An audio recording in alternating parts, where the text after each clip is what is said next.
So for me, the LGBTQ initiative really builds on the long tradition that clubs have had of being safe, positive places for all young people. Yeah, I think that historically clubs have been kind of like that place where anyone can be a part of it.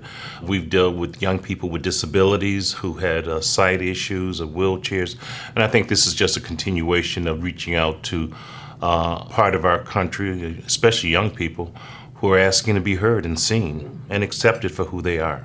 And a lot of clubs are doing this work really well. Clubs are on the ground. They know the young people that need the most in their communities, and they know the risk factors for LGBTQ populations, specifically for young people really wrestling with identity issues. And this initiative is a validation of work that they've been doing for a long time and doing really well. And I think it's important for youth to be able to find resources so that when they're seeking out support, especially in their formative years, they know that the Boys and Girls Clubs are places that they can find that support so that they can grow and succeed. So one thing is that we know that a caring adult and a supportive environment can make the entire difference to a young person's healthy identity development and sense of self-worth. We've all heard that when young people hear negative or hurtful things in their formative years, it can become their inner voice.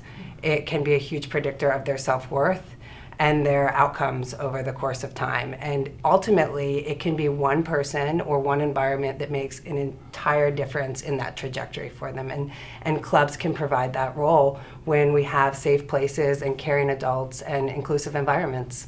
Yeah, I agree 100%, and especially is to know that you are valued.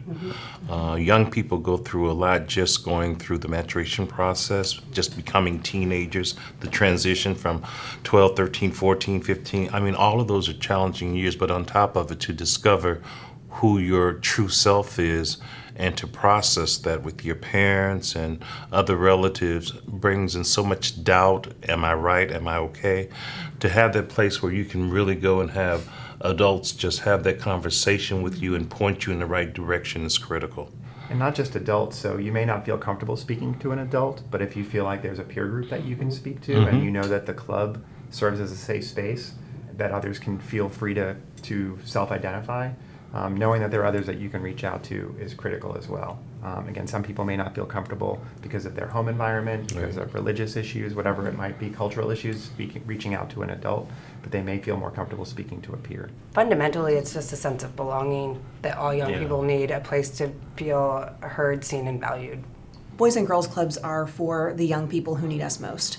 And when we look at what we know about young people who identify as LGBTQ, we know that they're more likely to be harassed in school, they're more likely to drop out of high school, they're more likely to engage in risky behaviors like substance use, early sexual activity, they're more likely to commit suicide or attempt to, they're more likely to be homeless. I mean, these are the young people who need us most.